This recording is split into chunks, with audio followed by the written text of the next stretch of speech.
syndiqués de la CEPAC amorcent ce matin leur grève un peu partout, à plusieurs endroits au Québec. Et vous êtes, Valérie, au parc de la Chute-Montmorency, un des 5 sites touchés. Oui, et je peux vous dire qu'en ce moment, on se met vraiment en place parce que dans moins d'une heure, Cindy et Jean-François, les syndiqués seront sur place, pancarte à la main, dans le but, bien évidemment, de manifester. Et ce qu'ils demandent principalement, c'est de meilleurs salaires, mais on ne réussit pas à en s'entendre avec la partie patronale, même s'il y a eu des négociations au cours des dernières heures. Pour nous parler donc de cette journée de grève qui débute un peu partout en province, dont ici dans la région de Québec, Mme Bouffard, qui est présidente régionale du syndicat.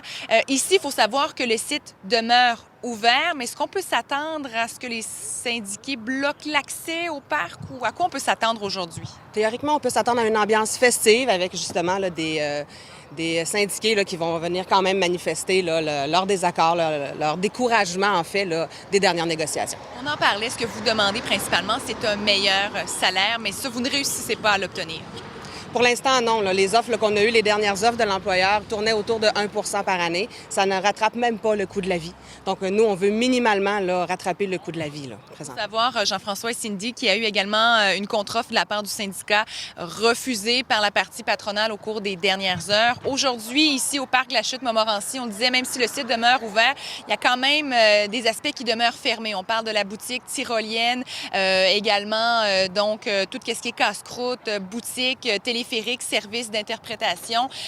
Une journée de grève comme aujourd'hui, il risque d'y en avoir d'autres et ça risque de se projeter à travers tous les sites, les 23 parcs nationaux, si on n'arrive pas à s'entendre.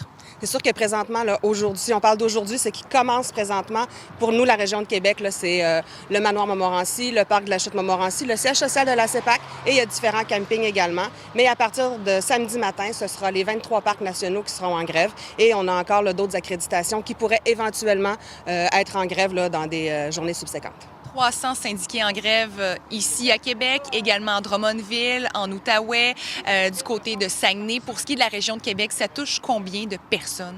Ça touche près de 200 personnes aujourd'hui pour la région de Québec, Chaudière-Appalaches. Merci beaucoup. Alors évidemment, nous, on reste sur place. On aura notamment l'occasion de s'entretenir dans moins d'une heure avec le président du syndicat. Mais pour vous dire en terminant que oui, si on ne réussit pas à s'entendre, comme je disais, là, ça pourrait s'étendre à l'ensemble du réseau. En fin de semaine, donc dès samedi, ça pourrait être les 23 parcs nationaux qui pourraient être paralysés.